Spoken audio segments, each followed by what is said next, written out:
Does Reconciliation Day serve its intended purpose? How long will it take to eradicate the legacy of apartheid? Has the Truth and Reconciliation Commission failed to reconcile South Africans? Why do race, class, and income inequalities still affect social relations 21 years into democracy? What time is it? It is question time.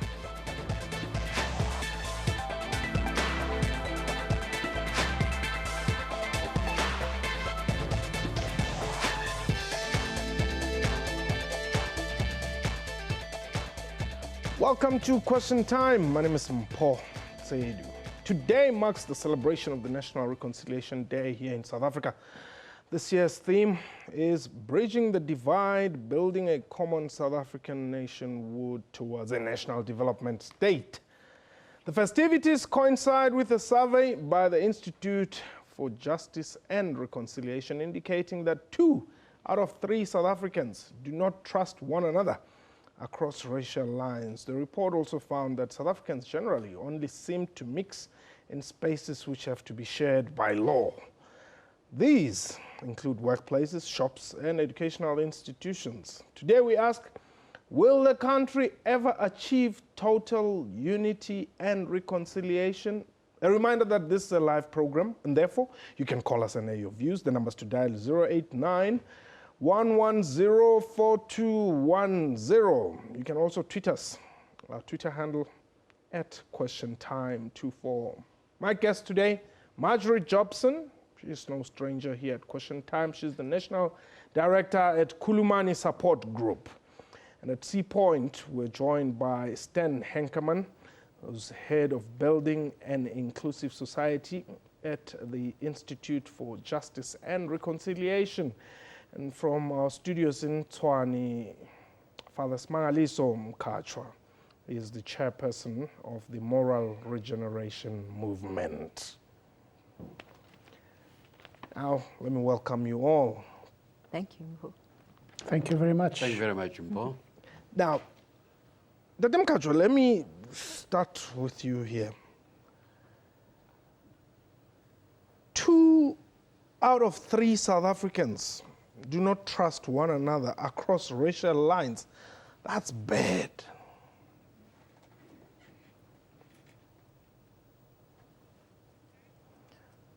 Okay, we seem to be having a problem. Perhaps let me throw that same question to you, Mr. Henkerman. 2 out of 3 South Africans not trusting one another across racial lines? Well, it depends, what you expect. If you say it's bad, 21 years after democracy, then I suppose one's expectations would have been very high and perhaps unrealistic. And maybe that has been one of the problems with our new democracy. We've had very high hopes. We were hoping that people would find each other. But 21 years in the history of a nation is very little. That's the one thing. Secondly, if you think of how many years of division we've had, 21 years is really nothing. And so I think that's the one context we should see it in. But I must also agree with you that we could have been much further. And I think that it is a matter of whether South Africans really want to get closer to each other and to start trusting each other. I'm not sure if, excuse me, if Father Mkhatshwa can hear us. But Dr. Mkhatshwa, I can hear you now. Ah, thank you. Thank you very much. Well, yeah. you were a Sianyova for a very long time in your life. Today, here you are, in a democratic South Africa. Are you in a country which you had envisaged in your youth days when you were, leading the struggle for liberation at the time? Well, obviously, during the times of the struggle with our own ideal South Africa, very often we thought of a South Africa that was in utopia. But 21 years into our new democracy has made us more realistic, namely that you are now talking about changing a system, not just individual differences of people, a system of apartheid into one that is more inclusive, that is open, that accommodates people, that allows people to relate to one another freely and without any coercion. So in other words, what I'm therefore saying is that there are certain things I think that have made me very excited about this new democracy, but also lots of other things that clearly continue to be a huge challenge. And those are the sort of obstacles then to reconciliation and social cohesion. Now, is today the day to say, look, we are nowhere in terms of harmonizing the relations between blacks and whites, or is it a day to celebrate the little that has been achieved? Because, see, I'm not so sure if you are on social media, but your age may not allow you that much. But in case you are, you would have noted that instead of saying, let's celebrate or let's commemorate this Reconciliation Day, people are instead raising issues of difference. Paul, I think the reality is that it takes time for people to change attitudes, for the simple reason that there are certain, in fact, almost obstacles that militate against our desire to be one and to be reconciled. Give a few examples. Yes. One, just very obvious things like spatial differences. In other words, you still get a situation where white people, black people live in, other minorities live in the same more or less area, spaces where they used to live before. That's one area. But the most critical one is the whole question of economic gaps between the very wealthy and the very poor, and the young and the old, the educated and not so educated. And linked to that, obviously, is the whole question of the ownership of the wealth of this country, which would include land redistribution, yes, which include the ownership of the means of production. Those, it seems to me, those are real critical areas that we need to be looking at. But linked to that, people are human beings. They also want nice emotional relationships. Okay. That's normal. All right. We have Atwell the Bluff. You are in Durban. Welcome to Question Time. How are you, sir? I'm doing well. Thanks for calling. I'm fine. The question I want to ask is, when you say 2:3, what race are you talking about there? Because as far as I'm concerned, if you separate it, then we can understand it very much better. Okay, as to the 2 out of 3 South Africans do not trust one another across racial lines? Yes. Oh, okay. Perhaps let me take this to C point. Mr. Henkemann. Yes, I think that's a very good question. So the average that we've given is for all race groups, but it's actually quite interesting. If you break it down, in terms of black, 68% of blacks do not trust others. For whites, it's 58.6%. Indians, 67.6%, and coloreds, 62.9%. Okay. And so you can see it's pretty serious across the board. But I think another, perception, let me put it that way, perhaps because it's not a fact necessarily, would be that blacks don't trust each other amongst themselves. Yes, of course. I mean, there's that goes for all racial groups. Okay. Not just for blacks. Okay. So you have the inside story and the outside story. Okay. We're telling you the outside story. All right. Mashri, has the TRC failed to reconcile South Africans? Paul, I think the TRC was never intended to do the whole job. It was really a beginning, and I think we're at an incredibly exciting point in our history. especially with the movements of young people, with the claiming of African literatures, African knowledges. There is such a vast volume of awareness growing amongst, especially the next generation, which I think is going to make us all realize the absolute treasure we have in Africa to become common sharers of. So I think we're at a point where young people have reminded us we haven't healed the divides of apartheid. Our parents are no better off. Reparations was never dealt with properly. There are moves going on at the moment to revisit issues of reparations because it has transgenerational impacts. But I think we're at a point where we can really start to find common knowledge that we can all engage in and discover. And I think we've seen some of that even today in activities that people across racial groups have been part of around we don't want corruption. We are a non-political movement against corruption. And that's building a sort of common South African stand, moral stand against issues that we don't want to tolerate in our society. So I think we're at a very hopeful place, but there are very serious things around the economic divides that Bishop Mkhatshwa mentioned. Okay. But I think we are well on the way. What worries me a lot is white people, who are now 8% of the population, seem to be very afraid at the moment. I think they've got nothing to lose.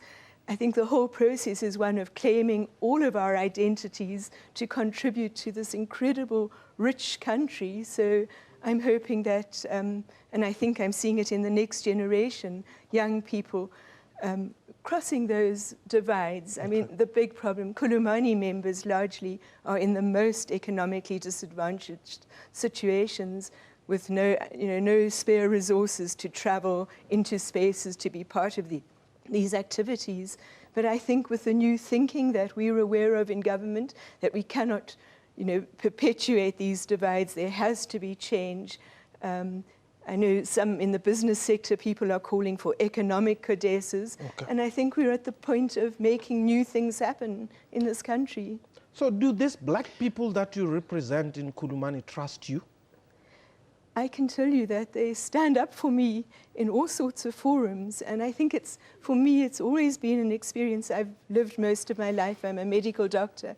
I've worked mostly in rural hospitals and township hospitals. Okay. And I have always been accepted for my humanity, not because of my race. And I think that's where I think white people disadvantage themselves, because they seem to be they create their own problems, because I've had such blessings and richness from relationships with black people, going back to when we first made a stand about the murder of Steve Biko. And as doctors, we resigned from our medical association and we formed a non-racial medical association. And I've never joined the old medical association since then. And so it was a coming together on issues of we want to be together in this struggle, and we're still in a struggle, and it's a struggle for a coexistence that fully recognizes everybody else. All right, hold it there. I want us to take a quick break. When we return, Mkhatshwa, I will come to you, and I also want you to think of the 9th of December, 1989.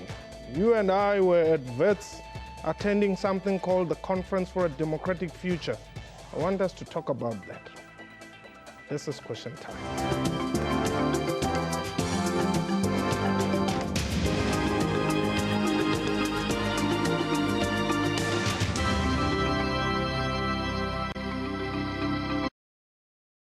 How great would it be to have Sia back for this reunion? He's been traveling Africa for years. He's impossible to get a hold of. We know what he drinks. Let's find him. Yeah!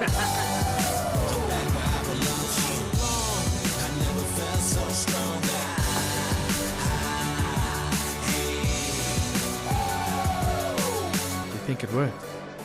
Hey, guys! I'm coming home, coming home. Tell the world that I'm coming home. It all comes together with a castle. Breaking news. Clientele is giving more back to our clients. In fact, we are giving it all back. Yes, all your premiums, every single cent you ever paid, on top of your payout amount, in cash, tax-free. Yes, you heard right. Our new Clientele Ultimate Dignity Plan pays all your premiums back. This is a South African first. No one has ever offered you this before. Yes, we've been offering you affordable and convenient plans for more than 22 years. You have made us the people's brand. And now, we are the first to pay you all your money back. It's affordable. Plans start from only 120 Rand per month. SMS Dignity to 47025 and we'll call you back. Let's recap. We offer a range of funeral plans for you and your family. All plans include up to 50,000 Rand individual cover and up to 250,000 Rands family cover. Pays within 24 hours. 200 Rand free airtime when you claim, a grocery, unveiling, and transport benefit. Access to a 24-hour funeral helpline. Family plans also include cover for 3 of your children at no additional cost. This is what you've come to expect from Clientele. But now, the Clientele Ultimate Dignity Plan will also pay you all your premiums back upon death. Desmond, everyone is asking, how is it possible for Clientele to pay back all the money? In short, we are rewarding you for paying your premiums. So as long as you keep paying, it's not money for nothing. Clientele have very skilled professionals who know how to create value.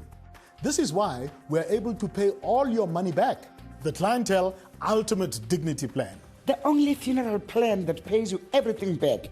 SMS Dignity to 47025 and we'll call you back.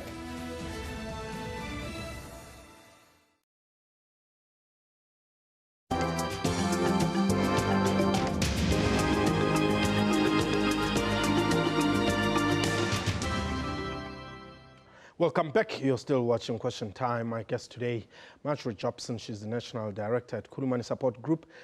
Point Studios, we're joined by Stan Henkerman, who's the head of Building an Inclusive Society at the Institute of Justice and Reconciliation. And from our Tshwane Studios, Father Smangaliso Mkachwa is the chairperson of the Moral Regeneration Movement. And Mkachwa, 9 December 1989, I still remember it vividly.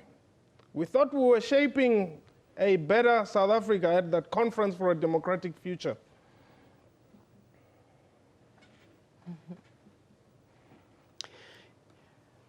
Mpo, before I address that question, let me just make a remark, namely that during the days of apartheid, the divisions between blacks and whites and the social alienation that existed was actually clearly caused by apartheid.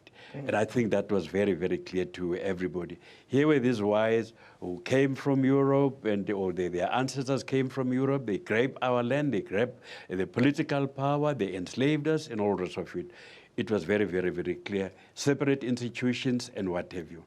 But now, 21 years into our democracy, I think the issue of social alienation or even divisions have become much more sophisticated or even nuanced and complex, in the sense that the element of class must also come into the brought into the equation. Because we have a situation now where you have blacks, whites, probably very wealthy, with a lot of political power and other forms of power and social, the part of the social dominant classes, as opposed to the vast majority of ordinary people who are poor, unemployed, young, and so forth. So I think when we discuss the need for reconciliation, we should factor that aspect of our discussion into the discourse. 1989, those were very exciting years, specifically that year, 1989, because you still had students who were very, very, very committed to critical debate, young people who devoured books, very critical-minded and so on. Young people were prepared to go out into the communities to do voluntary work. And people in general, especially those that were oppressed at that particular time and so on, had a sense of mission. They had a vision for a better South Africa that was non-racial, non-sexist, where different races would live and work together for a common future. Okay. Now, those days, that kind of spirit, most of it, unfortunately, seems to have fallen along the wayside. Yeah. And particularly young people, including your students and so on, they seem to be prioritizing other things other than the culture that we had developed then. So when we're discussing in that conference, that was the future we envisaged. Mr. Nkeman, what exactly are South Africans saying is hindering reconciliation?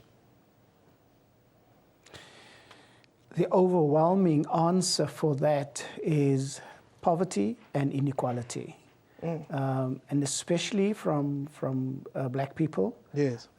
It's the biggest impediment to the road for reconciliation. But you don't need a survey for that. It is so obvious.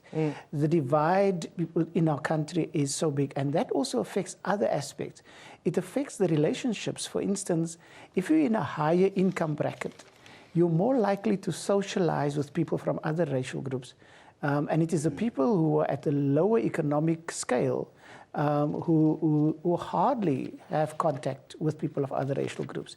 And if they do, it is often in a worker-boss relationship. And so poverty and inequality is the biggest stumbling block. And I think it makes people nervous to hear that all the time, but it is the stark reality, and it looks us in the eye every single day. Now, what is it going to take then for South Africans to reconcile? Two things. The one is we going the route through the TRC and through government legislation. You know, we're trying to create an environment that is conducive for people to come together. But there's a limit to the legislative approach. You can legislate as much as you can, but that will not bring people together if they don't want to be together. Yes. And so I think there needs to be a shift in the way we think about, number one, ourselves and about other people. We need to think about the fact that sometimes we regard ourselves as superior to other people. Alternatively, we regard ourselves as inferior to other people. And so it has to start with us having this internal conversations with ourselves first and foremost, but also within the groups that we move, because inequality, racial divides, is often perpetuated within the small groups, social groups that we find ourselves in. And so we need to make a conscious effort, because the legislative part of reconciliation is very limited. And let me say that reconciliation is the product. And in order to get reconciliation, you have to work towards it. And every single person in this country has to make that contribution. We cannot leave it to government alone. Government has a role to play, but ultimately reconciliation is a human-to-human thing. Yes. And humans, every South African needs to be involved. Now, is there a need perhaps for a second TRC? Paul, what there is a need for is to resolve the issues that the TRC opened up but that have been left hanging. And amongst those are issues of the people who applied to the TRC, who submitted the statements of the terrible things that had been done to them and how much they'd lost and how their homes were burned and their livestock stolen. And at this point, there is a move within government to say, we cannot continue to keep the door closed, because those people have never been able to get a footing back into the economy. They were very productive. They have the capacity to be as productive all over again, but they've lost so much that has to be made up. And so this coming year, it's 20 years since the TRC began, and we are looking at moves across institutions to actually fix what was left hanging by the TRC. All right. Let's quickly look at the poll that we ran to see what our respondents are saying or how they feel. Is reconciliation among South Africans a realistic expectation 21 years into democracy? That was the question. 30% say yes, 70% of our people think no, that is not being too realistic. Well, those are the realities of the world that we're living in. But perhaps the last one, Marjorie. Kulumani, are you South African based, or if somebody was a victim of Gukurahundi in Zimbabwe, can they approach you for help? We are a South African organization. All our over 100,000 members are South African, but we do a lot of engagement with, we've just hosted the Compensation Commission from Ivory Coast. From all over the continent, we basically engaged. Thank you very much, Marjorie. And thank you very much, Bontate, for your time. But that was question time for today. A big thank you to my guest and to you for watching the show. Let's meet again next time. Goodbye.